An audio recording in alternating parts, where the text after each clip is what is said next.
Hello বন্ধুরা, আজকে আমি একটা ভিডিও নিয়ে চলে এসেছি। তো ওপেনিংয়ে থাকছে কিং নিজেই। বাবারে কিং দেখো, তার সঙ্গে জুটি বাঁধতে পারে ফিল সল্ট, বিখ্যাত প্লেয়ার। এই জুটি খুবই ডেঞ্জারাস। একদিকে কোহলি, অন্যদিকে সল্ট।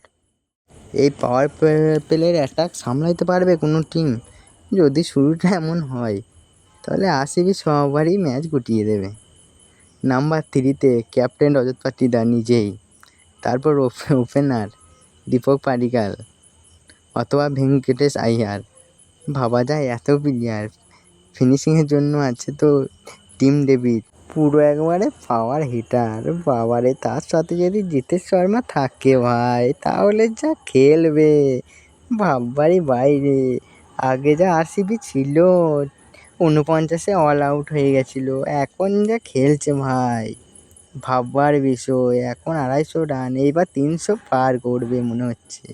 তারপরে আরও তো প্লেয়ার আছে, তোমরা দেখতে থাকো। এখন এবার আসি অলরাউন্ডার দিকে, কুণাল পান্ডিয়া। বাবারে, একটা বিখ্যাত স্পিনার। তারপরে রোমানিও শেপার্ড, পাওয়ার হিটিং, একবারে পেস করে ছাড়িয়ে দেবে। তারপরে জ্যাকে ব্যাটেল, বাবারে ইয়াংস্টার। বাবারে, যা আগের ম্যাচটা যা করলো, এই 3জন ম্যাচ একবারে জোরদার করে ফেলবে। তারপরে রাখে ব্যাট বল দুটোই ইম্প্যাক্ট। বোলিং লাইনে নেতৃত্ব দেবেন ভুবনেশ্বর কুমার। একবারে সুইং অ্যাটাক যা সামলাবে তোমরা বুঝতেই পারছো। এবারে একদিকে কিং থাকবে, একদিকে ভুবনেশ্বর কুমার। বাবারে, একবারে সুইং কিং।